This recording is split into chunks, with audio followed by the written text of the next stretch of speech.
Good morning, everyone. Welcome. We're going to get started. So make yourselves comfortable.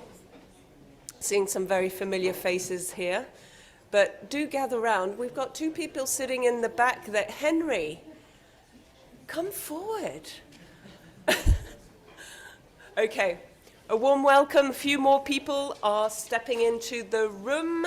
But welcome to our side event this morning on Thursday morning, 8:30, where we're launching the global conversation in support of the Monitoring Climate Resilient WASH. MCRW? Barbara, was that you? You trying to invent a new acronym, MCRW? Yo. Yes. Yeah, it's a bit 80s. It made me think of MC Hammer. I know, not everybody's going to be... No, not everybody's going to get that reference, especially not the young students, but that does remind us of some good times back in the 80s. Maybe it was the 90s. Anyway, so the aim of this project is to identify indicators for monitoring climate resilient WASH. So just make sure you're in the right room. And this at the global level for integration and progressive integration into information on climate resilience, international, regional and global frameworks for WASH monitoring. So I think moving on to some of the aims of the session, it's very much about learning from you. We're going to have a really exciting session. We're going to have breakouts. We're going to have conversations. We want to hear from you. But before that, we're going to have a little presentation and flash presentations by a really, really elite little bunch of people that I look forward to introducing you to. But basically, you know, we want to make you aware of the work that's ongoing on this topic and of this initiative of developing indicators. We also want to make you more familiar with the framing of the project, what's in, what's out, the boundaries, what are the limitations, some of the challenges. So we'll hear a little bit about that. But we most of all want to hear from you and for you to contribute your experience to enhance our understanding and making sure that we're really getting at the information from all angles. Some of the following, what we're going to ask you to do is really sort of integrate into one of the breakout groups on one of the following topics. The evidence linking sanitation attributes or adaptation actions to resilient WASH, the evidence linking water supply attributes or adaptation actions to resilient WASH, and finally, the evidence linking hygiene sector attributes or adaptation actions to resilient WASH. Most of all, we also want you to be aware of the next steps of the MCRW, and just to make sure that you can be kept aware. I hope you've all signed up. We have given out a sheet for you to give your name, your email, your contact details. We do have a listserv. We can add you to that, and to really be part of this journey with us as we work on this with a number of academic institutions, and I'll let them, they'll be talking, so I'll let them introduce themselves just to make sure that I don't forget anyone. So the program is really about us having a short introduction and welcome. That's what I've just done. Then give you an overview of the project and provide you with some preliminary findings and where we stand now and how much progress we have made. And then we'll break into breakout groups, and you can choose your topic. And I see now we've got a pretty full room, which is wonderful. We're going to all stay in this room, but then we'll just go to different corners, and I will be explaining a little bit more some of how we're going to organize ourselves. And then we're going to have a feedback in plenary, which will be moderated by Marina Takane from WHO. And I realize I didn't introduce myself. My name is Fiona Gore from the WASH team at WHO. Sorry for that. And then we'll have closing and next steps by Tom Slaymaker from UNICEF on the JMP team. With that, I have the pleasure to pass over to a number of colleagues from, first of all, WHO, but also from the University of Leeds and Oxford University. So maybe you'd like to all come and stand, James, Kelly, Who else have I got on my list? We've got Rick, who's going to start with Rick, then Barbara's going to say a few words, then James, and then Katrina and Kelly. So I'm warning you, I'm the timekeeper, because if everything goes wrong in this session on time, it's going to be my fault. People are going to say she did such a bad job at chairing.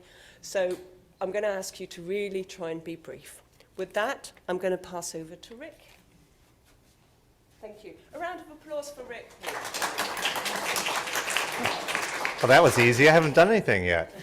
Thank you, Dr. Gore. We're not today going to justify why it's important to work on climate resilient WASH. We're taking that as a given. We are going to contextualize where the sector is on this, because there are a lot of different moving parts at the moment, and we want to situate where this particular effort by the JMP and GLAAS teams lies. It was really great news and not completely expected about a year ago that at the COP, it was COP28, that the member states unanimously agreed on a global goal on adaptation. And this is something that's been in the works for a long time. It didn't happen without a lot of behind the scenes pushing. But it was, for the first time, was a globally agreed set of targets around adaptation to the climate crisis. And it set out 7 specific targets, and the first among them, 6 specific topics. And the first among them is around water and sanitation, around having climate resilient water supply, climate resilient sanitation, and access to safe and affordable potable water for all. It doesn't include hygiene, but still, it includes water and sanitation specifically.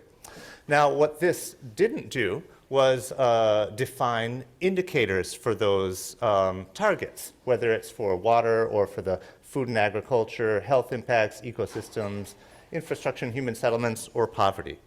So that has led then to a process within the Framework Convention on Climate Change called the UAE Belém process, which is a 2-year effort to set out indicators for these 6 global targets. So there's a political process here. There are expert groups being formed. There are reviews of indicators, and that will set the framework for eventual global monitoring towards the global goal on adaptation targets. Now, in parallel, some things had been happening already within the WASH sector, and we're working hard to make sure that they're all speaking to each other. So we, as the JMP and GLAAS, have been interested for quite some time in understanding what indicators could be to monitor water and sanitation and climate resilient WASH services, including hygiene, at a global scale. In parallel, the Sanitation Water for All consortium has been working towards normative definitions for climate resilient WASH and finding that lots of people are using different terms and definitions. Definitions matter, so they're aiming to set out a sector consensus on what it means to be climate resilient WASH.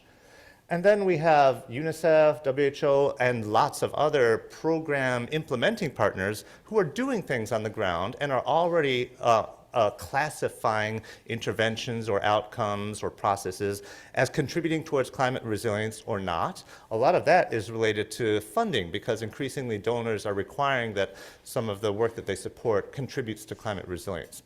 So there's a lot of different actors then saying this should be or should not be counted as climate resilience.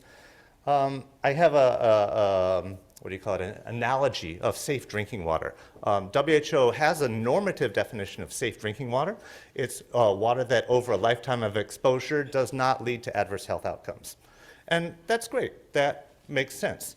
That's not something you can monitor, either at a global scale or at a project scale. So that led us to indicators that approximate that normative ideal, and they're different at a global and a project or local scale.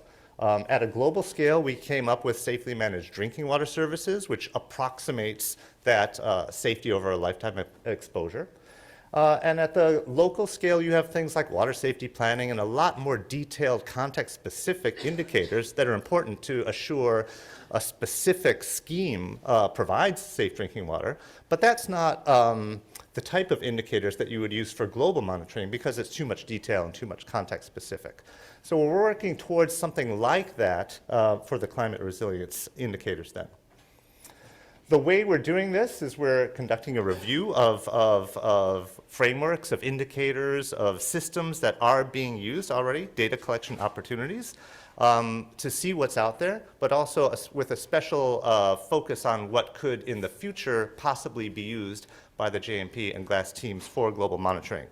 We've engaged a consortium of academic partners to help us in this. You'll be hearing from many of them today. We've got Leeds, we've got Oxford, University of Technology, Sydney, and Bristol. And we've also engaged a technical working group with a diversity of experiences and geographies to help advise us as the academic consortium makes their reviews. And we're spending a fair amount of energy cross-communicating with Sanitation and Water for All, with the UAE Belém process to make sure all of these processes are informed by and communicate with each other. So we've started just earlier this year. We engaged the consortium in March. We had some public webinars and kickoff meetings in July. Put out a public call for contributions to see what people are using in terms of frameworks, indicators, data collection systems. That's all feeding into the academic review, which you'll be hearing about. And there are really these 4 stages where the consortium will consolidate all the things that they found into evidence review and discussion paper. We will run that through the technical working group before making it public for public comment. And that will lead to the development of a long list of indicators, candidate indicators by early next year, which will be then prioritized and whittled down into a short list of core indicators that could then be piloted and taken up in the field by countries, and then looking to have some kind of review of how those pilots have gone. So at each stage, we'll follow the same process. We iterate with the consortium and the secretariat. We consult the technical working group, and then we have opportunity for public stakeholder consultation, which will include from members such as yourself. So with that, I think I'm going to pass over to the next presentation, which will talk about the scope of this indicator review and where we've gotten to so far. So Professor Evans, over to you. Thanks so much, Dr. Johnston. Also, apologies once again for misspelling your name on the opening slide. So one of the things, of course, we had to do when we set out to do these systematic reviews, which I'll talk about in a minute, of the evidence that links attributes of sanitation or water supply or hygiene to climate resilience. And we realized that we needed some scoping. First of all, we needed to work out where the boundary of our work was, and we also needed some standard terminology. So this is a very simplified version of a scoping document, which is available if anyone's interested. We can talk about that offline. But essentially, we're interested in outcomes which are about both service performance and user experience under climate pressures. So that's under the pressure of rapid onset climate disaster, but also slow onset climate change. And that's across water supply, sanitation, and hygiene, as I said. And what we're interested in is what types of things to do with WASH might feed into a better response at the right-hand end. So this is your sort of response to the crisis. These are the things that we might be interested in. And we make a distinction between 3 types of characteristics, if you like. One, which I think are the ones that are easiest to get your head around, are the attributes of WASH infrastructure. So, you know, are you using stainless steel piping for your boreholes? Are you using reinforced concrete for your toilet structure? Have you lifted the slab of your toilet less than 10 inches above something or other? Those kind of technical attributes. But there are also adaptation actions by service providers and users. So that's much more about how people manage services. So here we have a sense of the slightly more ambitious idea of adaptation here, which is about not just do you withstand the shock, but how do you perform under the shock situation? How rapidly do you recover? What types of recovery are we looking at? Are we just recovering to where we were before, or are we constantly using the shock to actively improve, so we're adapting more positively?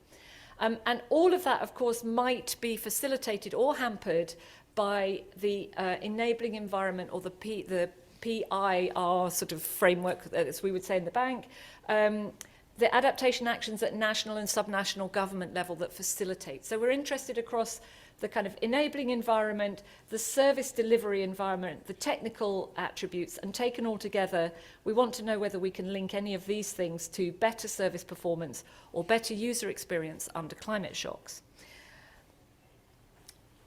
The first thing we're doing is looking at existing evidence that shows whether there are any evidence we can find that shows strong links between any of those attributes or adaptation actions and these improved outcomes. So right now what we're going to talk about are 3 of the reviews which are underway. One is on sanitation, so we're interested in linking anything which links these attributes or adaptation actions specifically to better performance under rapid onset or slow onset climate shocks.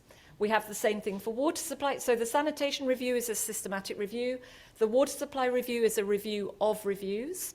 And we're also undertaking a mammoth systematic and semi-structured review, I think we could call it, looking at how this has been framed previously in the wash sector, but also critically in some other sectors, and you're going to hear about those. We have a review on hygiene, which is forthcoming. We haven't forgotten hygiene, but we haven't done it yet. And we will be reviewing methods of measurement in response to some of the findings from these reviews. So what we wanted to do now is give you a snapshot of what we've found so far from 3 amazing people who literally have been locked in darkened rooms and not allowed out for the last, I don't know, it feels like about 7 years, right? They used to have lives. Some of them were once married. I have no idea. But now all they do is this, and let's hear about it. So over to James. Thanks, Barbara. So, hi, I'm James. I've been leading the systematic review, linking evidence for adaptation actions and attributes of sanitation systems to more resilient systems. So to start this, we put together some search terms based on climate change, sanitation, and our outcome variables. We then use these terms in literature databases to identify relevant articles. So we started off with around 4,000 articles, and then we whittled that down based on our exclusion criteria to get to the 18 articles that were included in the final analysis. And then there's some charts on the left, on your right-hand side, that give you a bit of information about the nature of these papers. So the next slide is going to look at what we extracted from these papers. So these are the attributes and adaptation actions that we found evidence for. So the first slide shows, the first chart on the top left shows where they fit into our framework. So for example, 13 of the indicators that were identified were adaptation actions by service providers. The top right chart shows what the evidence, so the attribute or adaptation action had evidence and which part of the sanitation system that related to. And then the third chart shows whether this is a technical attribute, an operational attribute, or an enabling environment attribute. And then the final one shows which climate hazard it's most related to. So that's a kind of brief outlook on what we did. I'm going to hand over to Katrina now, which will look at the water supply review. Thanks. Thank you, James. So I'm Katrina Charles. I have not been locked in a darkened room. I am here on behalf of Anisha One from University of Bristol, who is online and can help with the online discussion. And so what she's been doing with the evidence review for water supply, as Barbara highlighted, was to do a review of reviews. So when we're trying to look at all the different search terms for climate, weather, floods, droughts, all the rest of it, and you combine that with all the search terms for water and enabling environment, it becomes a bit ridiculous. So we know with water, people have done a lot of work already to review these. So based on this, she's been screening from Web of Science and Scopus and identified 21 systematic reviews. And so that's inclusion criteria where we've been looking at the evidence for links between climate adaptation actions and system attributes, as has been described in that framework by Barbara, and then water supply performance. So things like continuity of performance of service, water quality, water quantity, and that user experience metrics as well. So the results, very briefly, there is actually limited quantitative evidence. So a lot of it is modelling, which we're not looking at. We're looking for that primary evidence. Qualitative is much more common.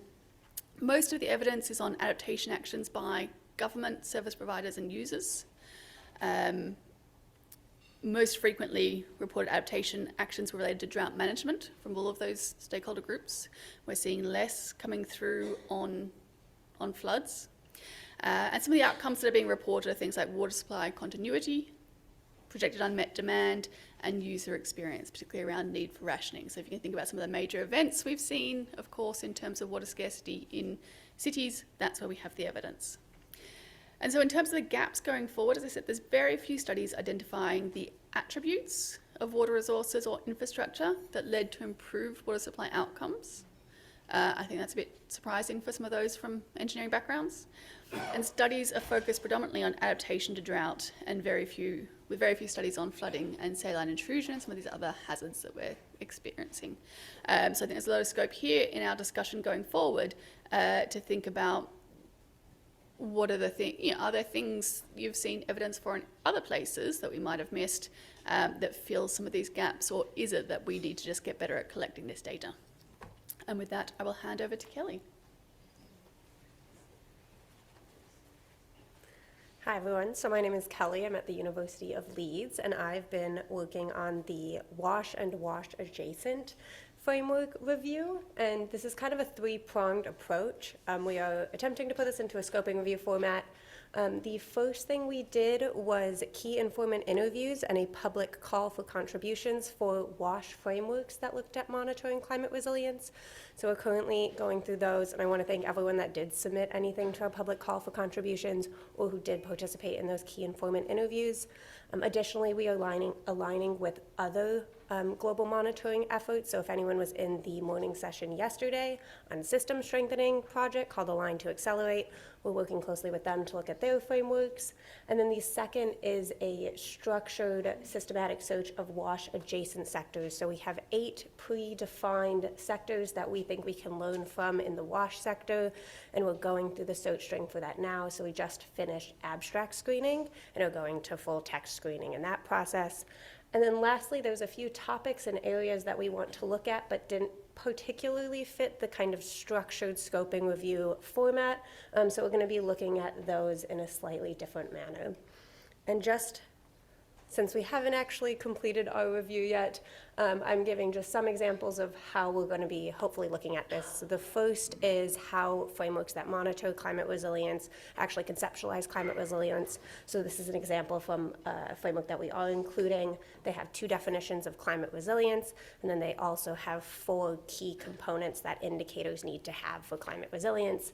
And then we're looking at the next portion is how frameworks define and monitor both service functioning and user experience outcomes, as well as pertinent attributes and climate resilient adaptation actions.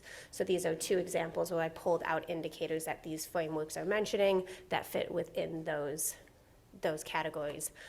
Each framework is structured differently, so it is a bit difficult to figure out how to categorize these, but these are the examples that we have as of yet. And I'm going to pass it back to Fiona for our group work.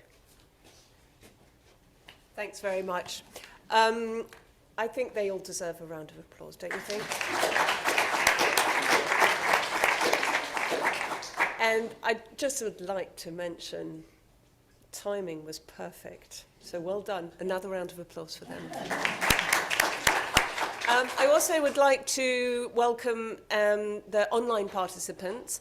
I'd like to also mention that online we have Anisha, who I hope she's there, Anisha. And she will be moderating the chat. There will be a breakout as part of the online for the participants, so we're excited about that. So as you can see, quite a lot of work has been going on. Some of them obviously have been in a basement, but they have been well fed, I think. It seems like they're still all right, but they may need a bit of sun, that's true. And they probably don't know who MC Hammer is for sure. Can't touch this. So I think what we'd like to do now is actually break out in groups. Now, the way we're going to do this, we're going to have 6 breakout groups. And what you're going to do in the breakout groups is you'll each have actually 2 facilitators. Is that right? Maybe 1.5, yeah. I was thinking that might be a little bit ambitious to have 2, but you'll have 1.5 facilitators. They'll introduce themselves to you and they'll give you a few minutes of a bit of a recap on the key issues.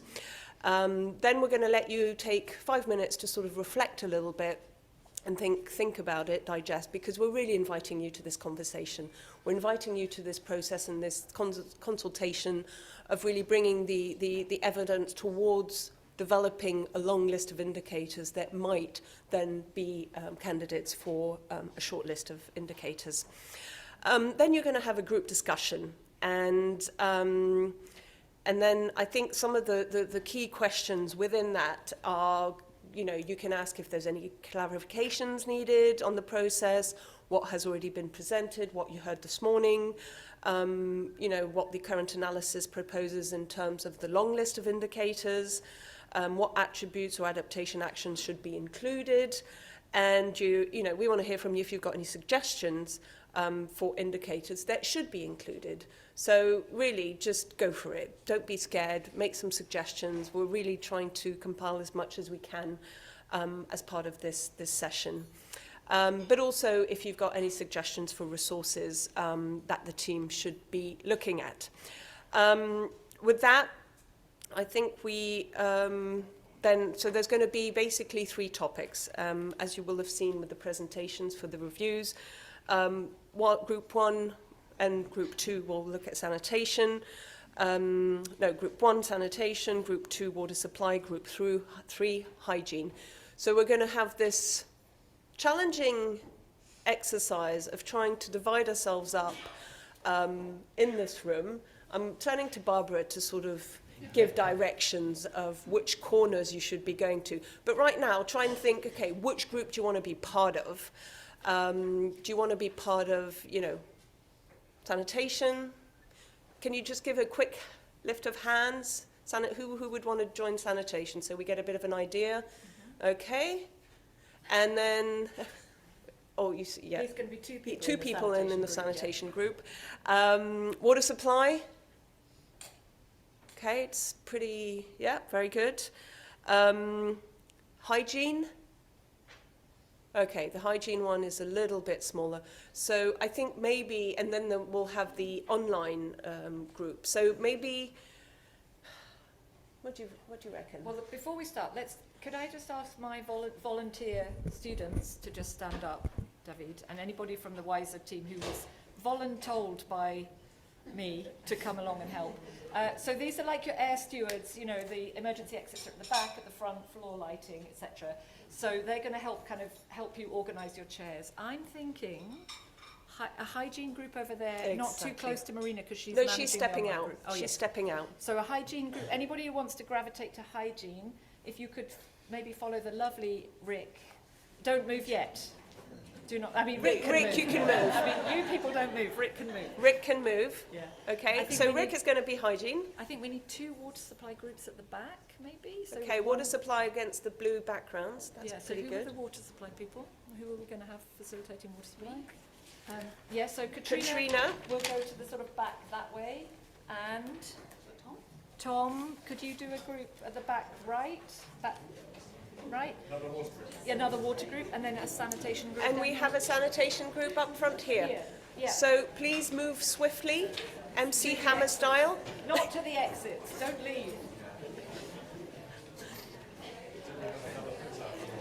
There's quite a lot of them. And we have half an hour for this group work.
Hello.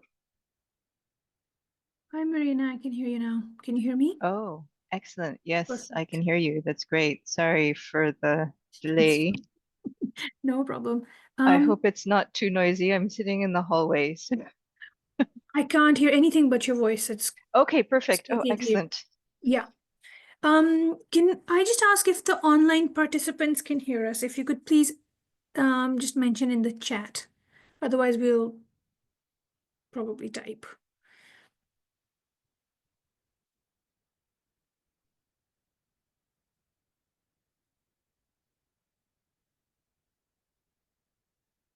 Perfect. Thank you, Sophie. Marina, would you like to introduce yourself? And then I can go after you. Sure, thanks. And thank you to everyone for joining. My name is Marina Takane from the WHO GLAAS team at WHO headquarters. So sort of part of the JMP and GLAAS secretariat for this initiative. So really pleased to be here with you today and looking forward to the discussion. Thanks. Thank you, Marina. Hi, everyone. I'm Anisha Nijawan, and I work at the University of Bristol.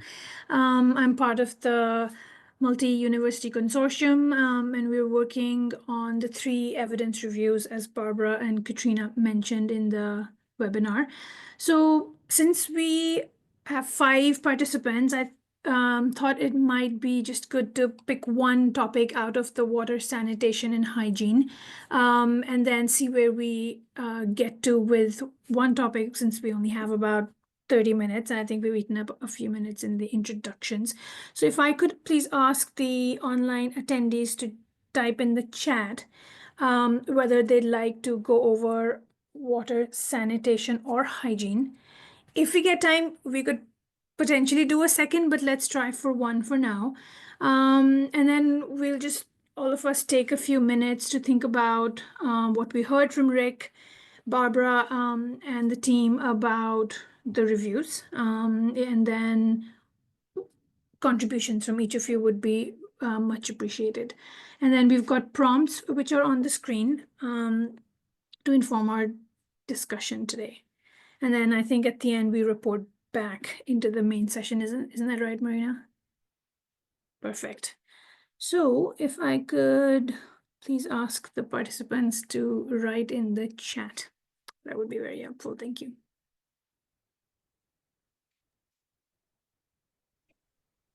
Please also don't hesitate to introduce yourself in the chat. Unfortunately, you know, the way the online session is set up, we are not able to give you sort of speaking rights, but so, you know, but we're keen to get your input through the chat. So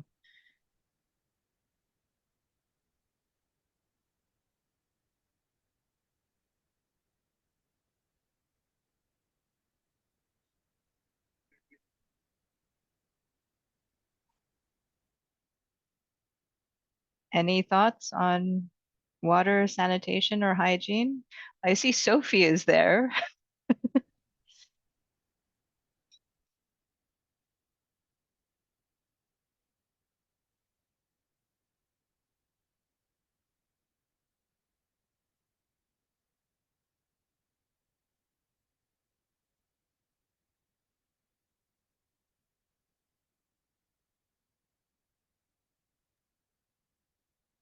Great. So we've got one vote for hygiene. Anything from the others?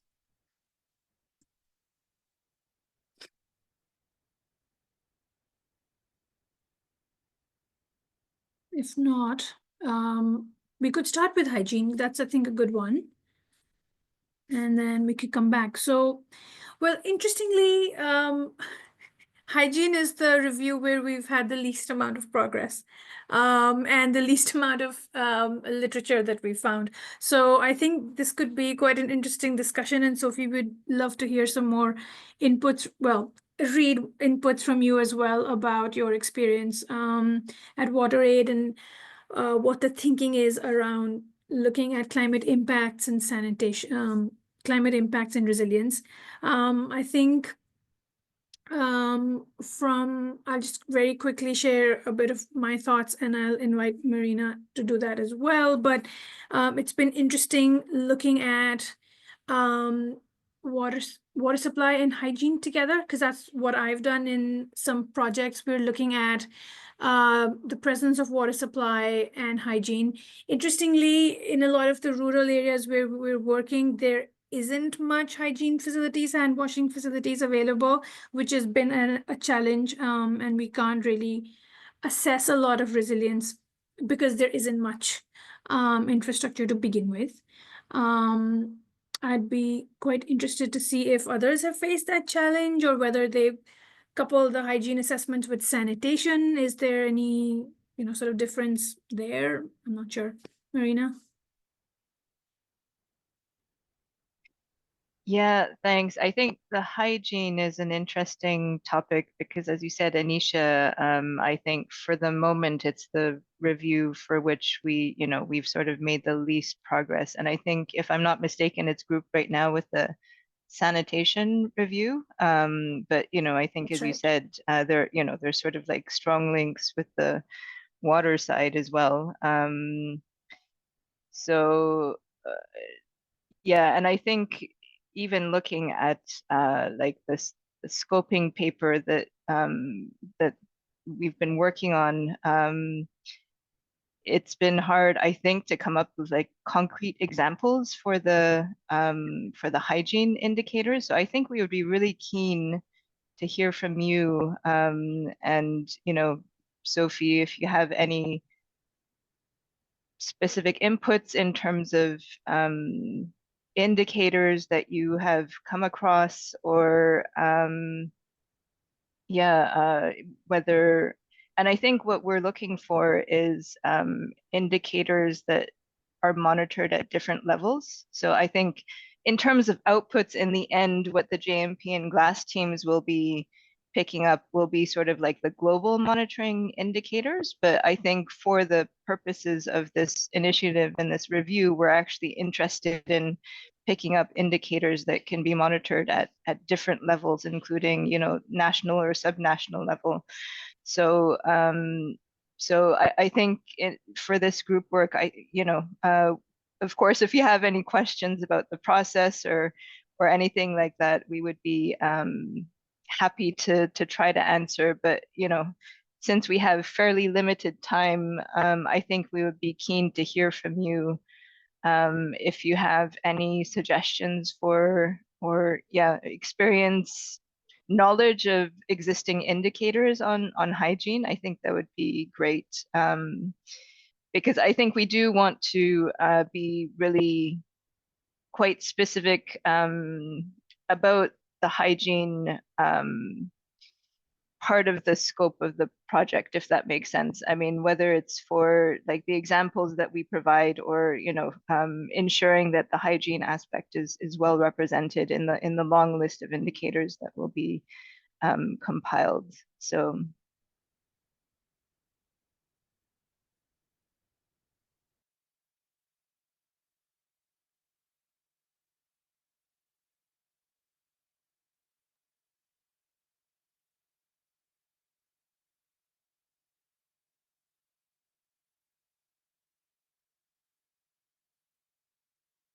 Yeah, that's a great point, Sophie. And I can say that based on where we've got to with the theory of change, and based on what we're looking at in water and sanitation, I would say that yes, we'll look at not just the hand washing infrastructure, but also the supply chains for, soap, or water supply pipes, etc., that will support the hygiene user interface as well as behaviors.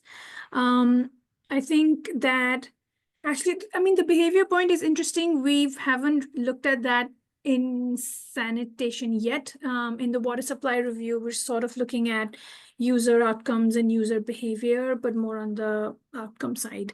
So that would be really interesting. Health impacts, I think, are slightly out of scope for this review. And also they're naturally a huge area of knowledge on their own. But in terms of what goes into the resilience model, those three will definitely play a part. And Marina, does that sort of align with what JMP also had in mind? Yes, I think so. And maybe I can just pull up the scope slide again. Maybe that would help. Hold on, let me try to see if I can do it. Always a little bit tricky. Not sure this is, oh, I cannot start screen sharing while the Okay. other participant is sharing. Okay, so, um, so Anisha, I think if we want to share the table, I'm going to have to go back into the other room to unshare that screen. Is that One that we okay? have. It Yeah, or if we can share the framework with Sophie and other participants separately, we could keep this either way. Yeah, okay, let's do Yeah. that. I'll see if maybe can I show a screen? Can I share a screenshot in the chat? I'm not sure if that works. Otherwise, Sophie, we will be in touch over email. Yeah. Are there, I suppose, any approaches that WaterAid has already taken or is taking in terms of looking at hygiene and climate assessments? Or any other organizations, because we're sort of through our call we're hoping to cast a wide net for any approaches and evidence that would be very helpful.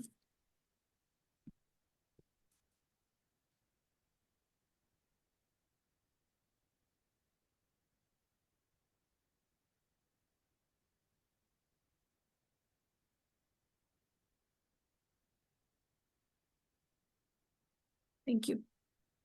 Brilliant. So Ali or Kevin, anything that you would like to share or any questions that you might have about the process that we can answer? Be great to hear from everybody.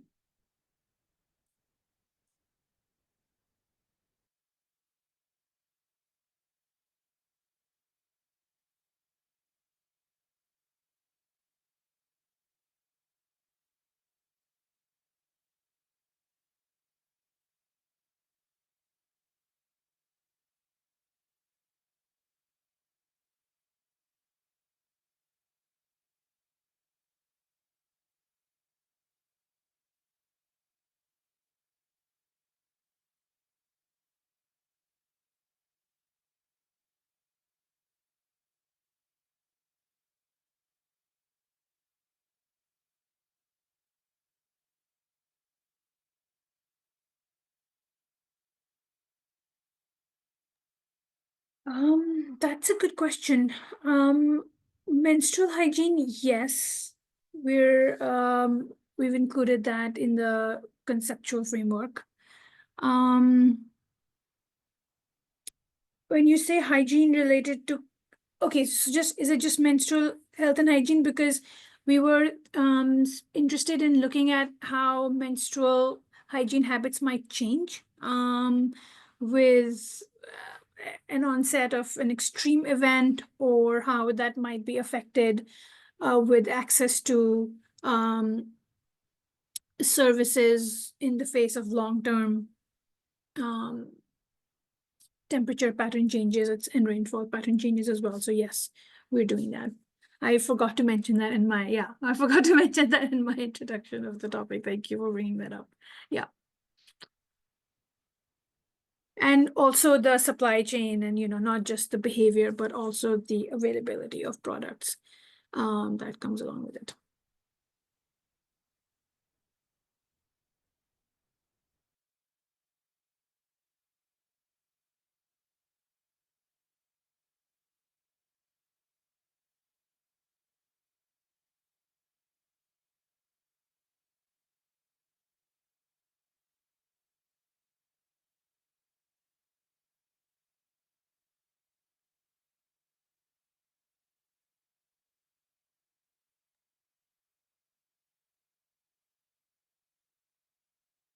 So maybe one thing that I can do is I can share a link to the table Okay. in the chat. Yeah. And certainly I think because I think in the in-person groups, people are sort of, you know, using printouts of this table sort of like in their group discussion. And since it seems like I'm not able to share my screen, unfortunately, I'll just share a link with the document itself. And maybe you can open that up. I think there's a question about linking up with individual water security experiences and the user experiences in the framework. Yes. So we haven't yet got to the stage of looking at insecurity through a framework, such as HWISE. But in terms of the outcomes, user experience is one of them. And within that, we'll be looking at water quality, water quantity, whether there are household impacts that lead to insecurity after an emergency, for example, or and how households are coping with all of those impacts. So that's we're looking at. In fact, since I'm doing the water supply review, I can share that a lot of the evidence that we have been able to find focuses on user experience. There's almost nothing on water quality.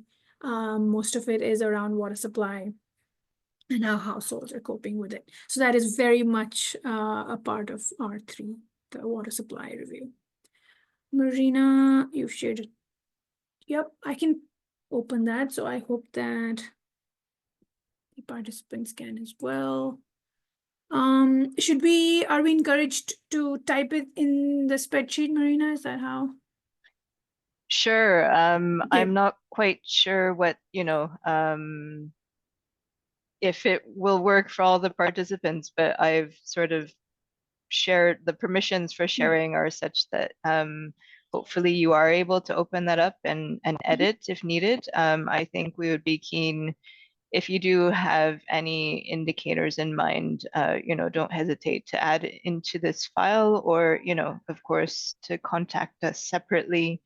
I can also put in the WASH monitoring email in the chat so that you can reach us at any time. And I think as well, if you are interested in being kept up to date about this initiative and progress that's being made, please also contact us at this email, washmonitoring@who.int. Let me just check that I don't make a mistake. And we'll add you to our mailing list. So, you know, I think we're keen for this to be quite a include sort of like this very broad consultative element. So I think we'll be coming out periodically with sort of, you know, documents for public consultation. So if you want to be kept in the loop and sort of participate in these consultations, just please let us know, write to us at this email address, washmonitoring@who.int, or, you know, don't hesitate to get in touch with any one of us from this project, whether from, you know, the WHO UNICEF side or from the consortium side, University of Leeds, Oxford, Bristol, UTS. So, you know, I think, you know, we're quite keen to ensure that we have sort of a very broad set of stakeholders and people on board and supporting the consultation process. So, so yeah. Thank you. If people have been able to open the link, I can briefly walk us through it. So this is not the whole list of indicators. We just took out one each for water, sanitation, and hygiene, just to get some feedback and share with participants the format that we're proposing. for each of these indicators. So the idea is to have a candidate indicator, link it to components of the framework, and then talk about whether they pertain to one or more climate events. So for example, some could be specifically for building drought resilience, others like financing or risk assessments have the potential to address more than the one. And then whether we found any qualitative evidence or whether we've been able to find any quantitative evidence. And that really varies. So for both water supply and sanitation so far, the evidence is more heavily skewed towards qualitative. And then data collection methods and any sub-indicators that one would need to be able to measure this indicator. This is very early stage. This is just a draft. So if you have any, comments or thoughts about this structure as well, please let us know again in the chat, or you can let us know at the email that Marina has kindly shared. But yeah, we're hoping to have more indicators on hygiene than we have at the moment, which is tiny list. So, do we have 5 more minutes, Marina? Is that right? Okay.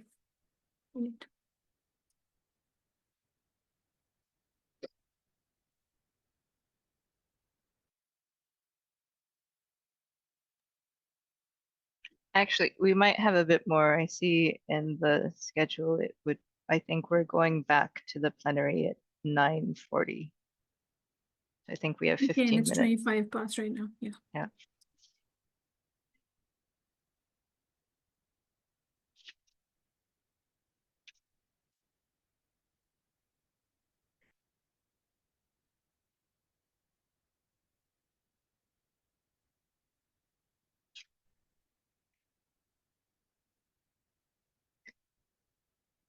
I think in addition to indicators, if you have any suggestions for resources, documents, literature that that you think we should be looking at. We did do this call for evidence over the summer and into September, but I think we're all, we're keen not to be missing anything important. And I think in particular for hygiene, we don't want that to sort of slip through the cracks. So I think, of course, if you have any resources, please share with us at the email that I've put into the chat.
So I'm just wondering, since we do have a few more minutes, if there's interest in covering another one of the topic areas, or I know it's a little bit challenging trying to do everything through the chat function.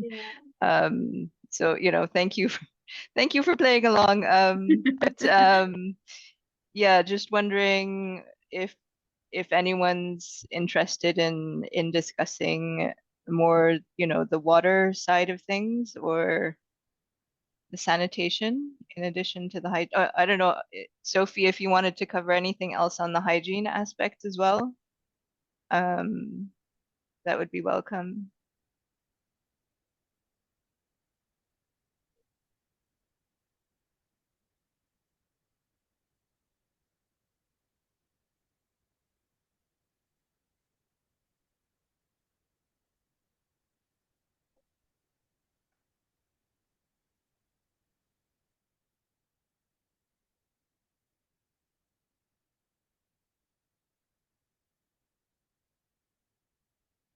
Okay.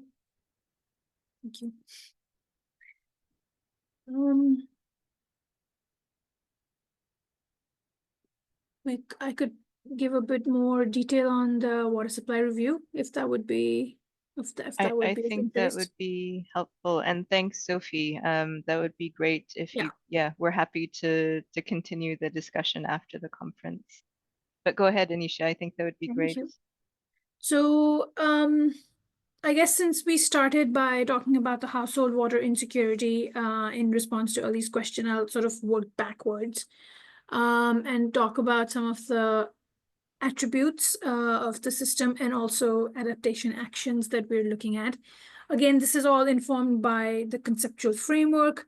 And we were interested in looking at, I suppose, starting by adaptation actions by national and local government, which, you know, ranges from policy all the way down to regulation, financing, and interbasin legislation. Then we're looking at the adaptation actions taken by local government, service providers, and users. So those were the three big sort of stakeholder groups, and we've divided it accordingly. The evidence for adaptation actions by service providers as well as adaptation actions by users seems quite good. And we've been able to identify studies from a range of settings. So we've got a lot of really interesting reports from big utilities down to community managed water supplies. In terms of the risks or the climate events that the evidence is focused on, I would say drought is well represented. There is a lot of interest in drought management, both by augmenting supply, but also through reducing demand. I think a lot of this seems to be driven by the attention to big drought events like in California, which was 7-8 years ago, Cape Town in 2018, where utilities were under a lot of pressure and they were able to act to prevent water supplies from being completely shut off. There is not as much literature on flooding as I would have expected. There is a lot of flood resilience literature just from an urban planning point of view, and infrastructure hazards, not quite so much on the water supply side. But I think there is more on sanitation from what I know of R4. So those are the different adaptation actions and the amount of literature that we've been able to find, and we're extracting indicator data from that. The infrastructure attributes is a bit of a gap. So things like which types of pumps or which types of flood barriers, etc., are more or less robust. That's a bit of a gap. And again, if any of you have literature or experience to share on that, please let us know. We would really appreciate it. And then finally, water resource management. So that is obviously a huge area where we were keen to find indicators and to identify if there are certain types of water resources that are more robust to, let's say, drought. There, I would say the evidence is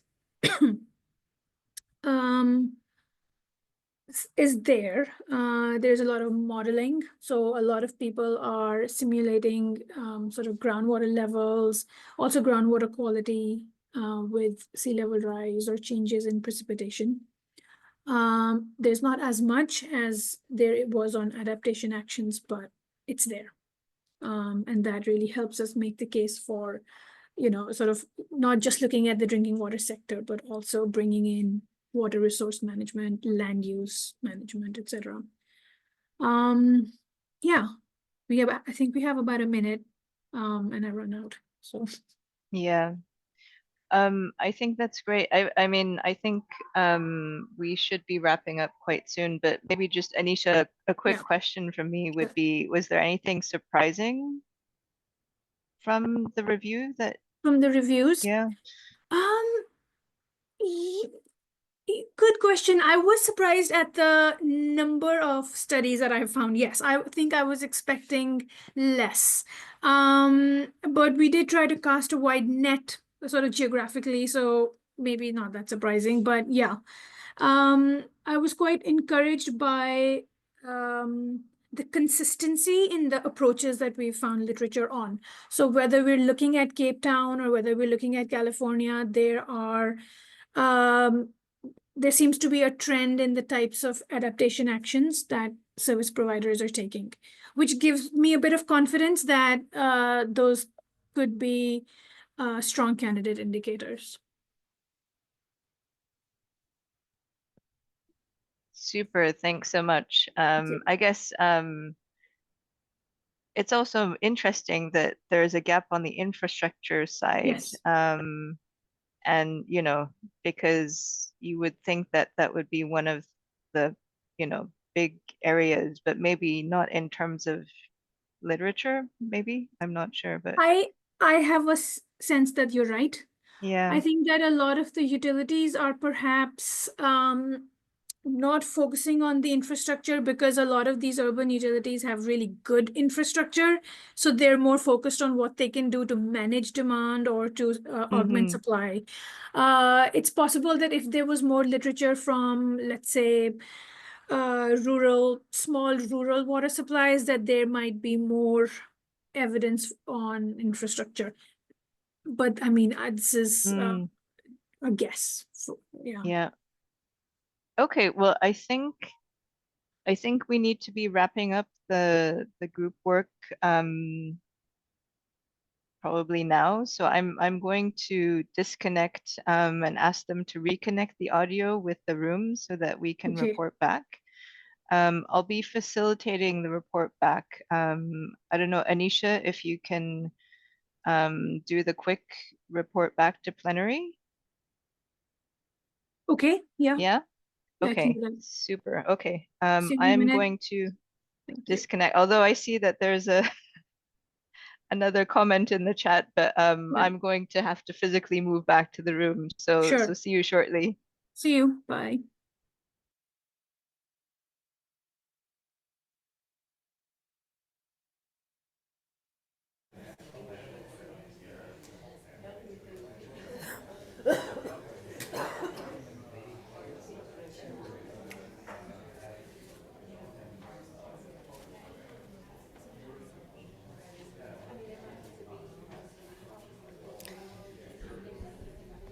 Always hard to break up a party.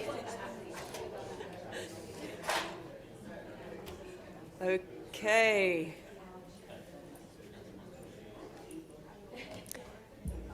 Please wrap up. Is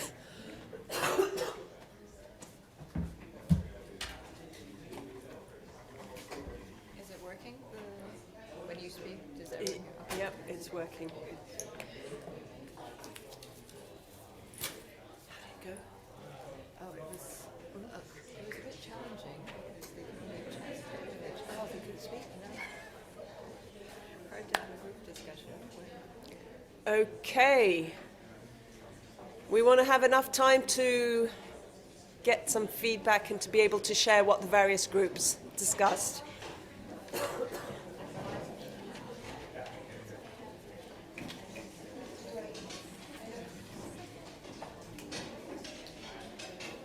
Remind me what the groups are.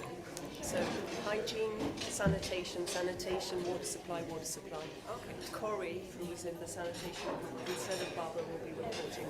Okay. Because Barbara had to step out because of the plenary. Shall I pass it over to you? Oh. Can you take this microphone? You can, I'll step away. Would you? No, oh, I'll do that, yeah. No, we'll take that. Okay. I know it's always difficult to break up great conversations and you get into it and suddenly it's over. But it's my pleasure to pass over to Marina Takane from the GLAAS team at WHO, who's going to facilitate the reporting back. So I've briefed her about Barbara and Corey, so that's all good, excellent. And I hope we can just hear back from the various groups about the key highlights of your discussions. So Marina, over to you. Thanks, and I hope everyone's had a good discussion over the past half hour or so. And so if we can, share some of the insights that have come up in these group discussions, I think that would be great. And so that we can also note down the ideas that are coming out that will, also help us in our work. So can we just go around and maybe we can start with the sanitation group here.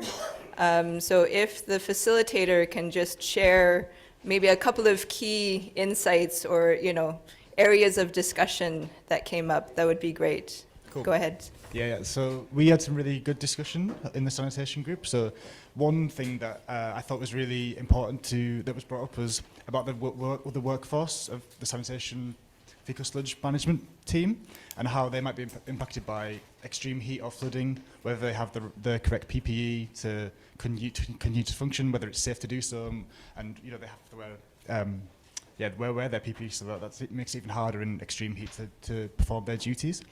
Another point that we raised was to do with communities and early warning systems. So do they receive the early warning systems for one? And if they do they know what the right course of action is to do once they receive it? So it's kind of about institutional links and ensuring that kind of message is easy to receive, but also easy to interpret. We talked a bit about treatment and the impact of increased ambient temperatures on the biological load of the treatment and how that will impact the energy efficiency of the treatment facilities. Another interesting point was how the absence of water due to drought will impact the cleanliness of toilets, and then how that may impact the mental health of the users, which is something that I thought was really interesting and we could incorporate into the analysis. We had a bunch more stuff. We shared some tools and some interesting work that people from the group are doing. So yeah, we had a really good session. Super. Thanks for that sharing back. It sounds like you had a really active and fruitful discussion with lots of topics coming up. Maybe we can move to the second sanitation group. All right, thank you. So we sort of split things into four sections. The first sort of indicator, sort of candidate that we were talking about was the possibility of, oftentimes in a disaster or a climate disaster, water supply takes precedent over sanitation. So having some sort of indicator that looks at, is there a ratio of how much is spent on water versus sanitation recovery, and sort of a target ratio there. Of course, this would need to be time-bound, perhaps even something around geographic targets, things like that, but that was the first one. The second one was kind of looking at preparedness maps, the existence of climate risk maps in the use for disaster planning. As we know, many of the climate disasters are typical disasters, just sort of supercharged. So what are you using in your preparedness plans? And then additionally, how users know where to and how to access support in the event of a climate emergency. It was mentioned that like a lot of users have backups of sewerage into their homes, but then don't know who to turn to get assistance there. And then lastly, some sort of indicators around, are systems prepared for the worst case scenario? and what is a reasonable level of preparedness for worst case scenario given limited funds. Super, thank you. Before we move on to water, I just wanted to check for the sanitation groups, whether there was anything else that anyone wanted to raise that came up in the discussion. Super, great job, facilitators. Maybe we can move on to the water groups. Water group one. Tom's group.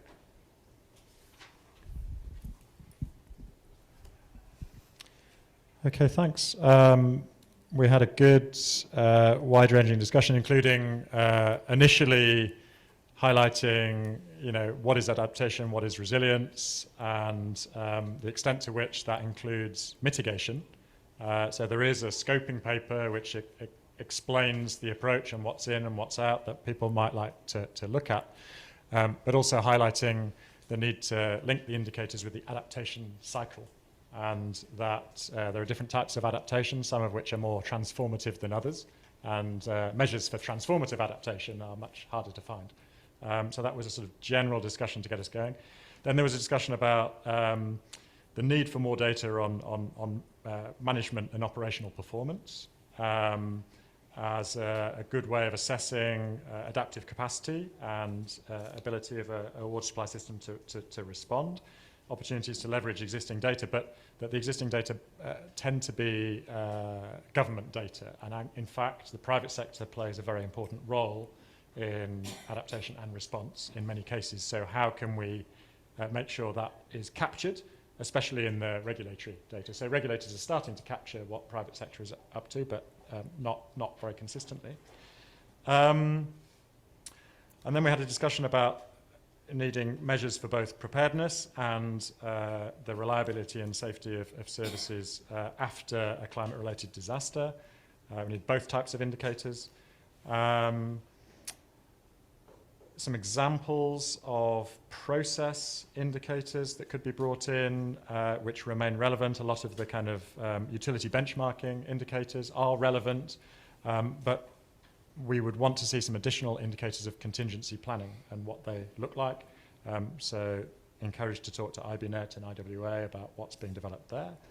And then we got into a discussion about the extent to which you could use existing indicators, continue to use existing indicators, and maybe collect them differently, maybe collect them more frequently, or combine them with other indicators in new and interesting ways in order to capture adaptation. So partly about combining water supply with water resources, which is not done very systematically at the moment, but could be done better.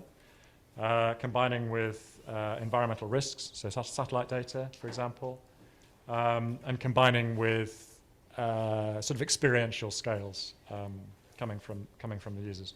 Lots of examples of things that are already happening we could look at. Indonesia, National Water Audit, which could capture useful information. The Indian data set on functionality, looking at functionality in different hydro geographic areas. And the EU taxonomy on sustainable investments has a chapter on climate, which has a lot of relevant indicators that we could look at and draw on. Thanks. Super, thank you so much. That was way more than a couple of items, but it sounds like a really rich discussion in each of these groups. Go ahead for the second water group. Yes, we also had a really great discussion. So thanks to everyone for engaging. I think we covered some of the key issues around developing an indicator, of thinking about making sure it's relevant in multiple contexts. So making for water supply, thinking about very water scarce areas where there's reliance on desalination versus in more water rich areas. Thinking about the relevance for compound events and future climate. So making sure that they're not just, we're avoiding the risk of biasing it from current evidence, which is based on past climate, but that it's also relevant for future climate and that it stays relevant for that. And then some great suggestions on indicators around water resources and climate data and the use of them, water balances at government levels and how governments manage this, storage and WRM, finance, capacity within government systems and service providers for climate resilient wash, and supply chains and supply chain maintenance as well. One of the things that sounds like came up in your group as well is national level indicators, and I think that's one where we could certainly do more work, and it sounds like there's some really interesting stuff coming from different countries about how they are already trying to measure this in their own systems that we can learn from as well.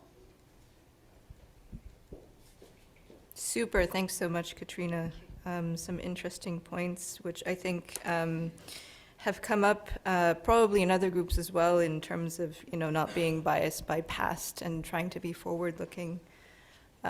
So actually, before we go to the hygiene group, I just wanted to check any other points from either of the water groups that anyone wanted to raise. Super. Well, great job, facilitators, on the reporting back. And I would actually like to go to the online group before we come to the hygiene group. So Anisha. Hi. Super. Would you, could you go ahead and report back from the online group, which was a little bit of a challenge, I have to say. I was part of the online group, and participants could only contribute through the chat function. So it was a little bit difficult, but yes, go ahead, Anisha. Thanks, Marina. And so in our group, we had a really interesting discussion about water supply. I gave a bit more of an update on how the review has gone, what gaps we found, where we've been able to find some consistent evidence. And so there were some interesting points that the online participants raised about. The first one was about linking household water insecurity with the user experience. That is a part of our conceptual framework. That was I thought, quite interesting. And we've looked at user experience more broadly. We haven't really broken it down in as much detail as some insecurity frameworks do, like HWISE. But that's quite interesting and something to think about, perhaps, as we develop the list of candidate indicators further. And then the second point was about energy-water nexus. Again, that's not an explicit part of our framework, but we are looking at power supply as part of the wider sort of supporting infrastructure and supply chain issue. So basically, things like transport and power supply that prop up a water supply service. So I think those were the two key takeaways from our group. Thanks so much, Anisha. And I think there were also a couple of questions about scope, which I'm sure came up in some of the group discussions as well. And so, as Tom mentioned, we do have this scoping paper that I think we're going to be putting up online and sort of sharing quite widely. So again, if you want to be kept updated on progress of the initiative, please sign one of the sign-in sheets so that we can keep in touch. Okay, maybe can we move to the hygiene group? Kelly, go ahead. First, want to give a shout out to the hygiene group because we did not have a review to go through.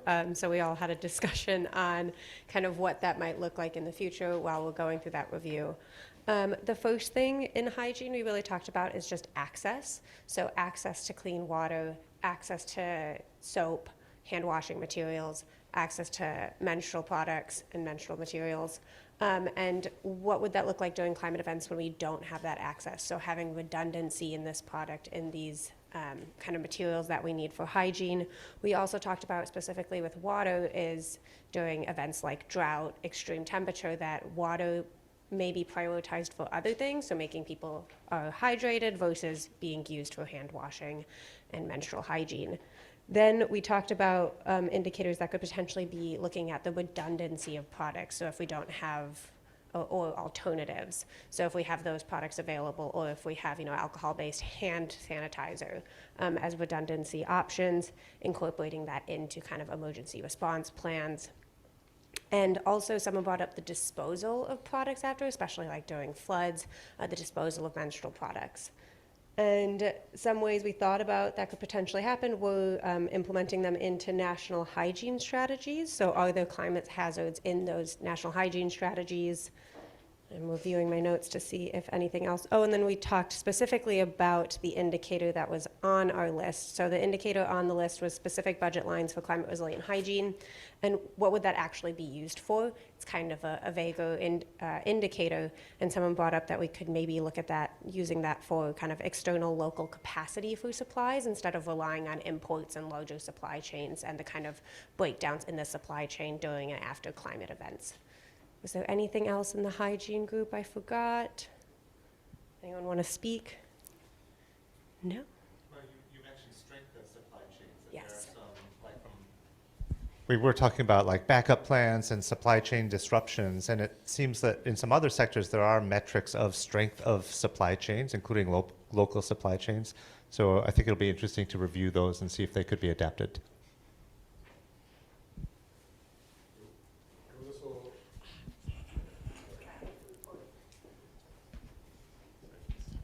There was also a question of whether food production hygiene and food handling hygiene was in the scope or not.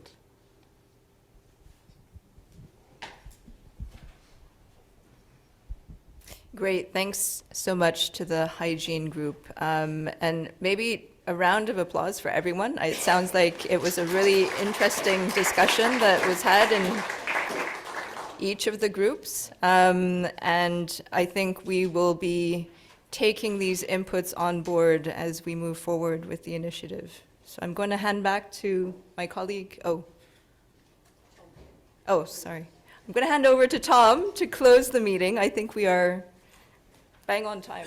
So, thanks, everyone. We are right on time, so well done, everybody. Thanks. Yeah, so this is a super complex topic, and we are, carefully feeling our way and trying to make sure that we approach it in the right way, and that we come up with something which is rigorous and robust and is going to stand the test of time and is going to be useful for the sector.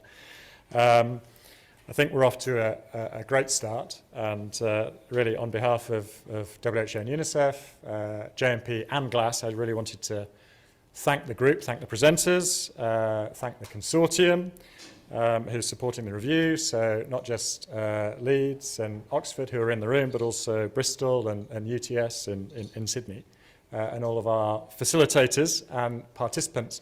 But it's really a call to stay in touch, so please do have a look at the documents. I know it's a lot to take in a short space of time.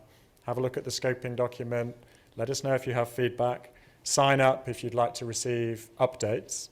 And as Rick said at the beginning, there will be a series of steps in this process as we move from a framework towards a long list, and from a long list towards a short list.